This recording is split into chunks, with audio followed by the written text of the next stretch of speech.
रामेश एक 5-8 वर्षको बच्चा हो जो कक्षा 4मा पढ्दैछ। स्कुलमा बाहेक घरमा कहिले पनि नपढ्ने, स्कुलमा पनि खेलिरहने। रमेश आज स्कुलबाट आउँछ र आउने बित्तिकै घरमा कोही छ कि छैन भनेर लुकेर हेर्छ। उसको मम्मीलाई, बाजेलाई, कसैलाई पनि नदेखेपछि त्यो मक्ख पर्छ र मनमनै आज त सबैसँग खेल्न पाइने बो, बागी डुम, छोई डुम सबै खेल्छु भन्छ। उसले आफ्नो स्कुलको झोला मात्र राख्छ र स्कुलको ड्रेस पनि नखोली बिस्तारै पछाडिपट्टिको ढोकाबाट निस्किन्छ। उसले दिमाग लगाएर तल्लो घरको पसलसम्म हिँडेको आवाज पनि नआउने गरी पुग्छ। घरबाट कसैले देखेन भने भनेर मक्ख पर्दै आफ्नै तारिफ गर्छ, वा रामेश वा, त खतरा, सबैलाई उल्लु बनाइस्। अब त पढ्नु नि पर्दैन, मज्जाले खेल्ने हो।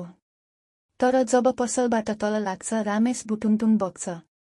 गणेश रामेशको दाइलाई आफ्ना भाइको खुराफाती दिमागको बारेमा सबै थाहा थियो र आवाज सुन्ने बित्तिकै कान्ला फडाल्दै तलाई पक्रे रामेश भन्दै रामेश मन्दिर पनि पुग्न नपाई झाप समातेर लातका लात हदै लिएर आउँछ। रामेश रुँदै आफ्ना दाइलाई सराप्छ र प्लान चोपट भएको देख्दा म यो भन्दा ठुलो भएको भए मैले जानेको थिएँ भनेर सोच्दै घर आउँछ।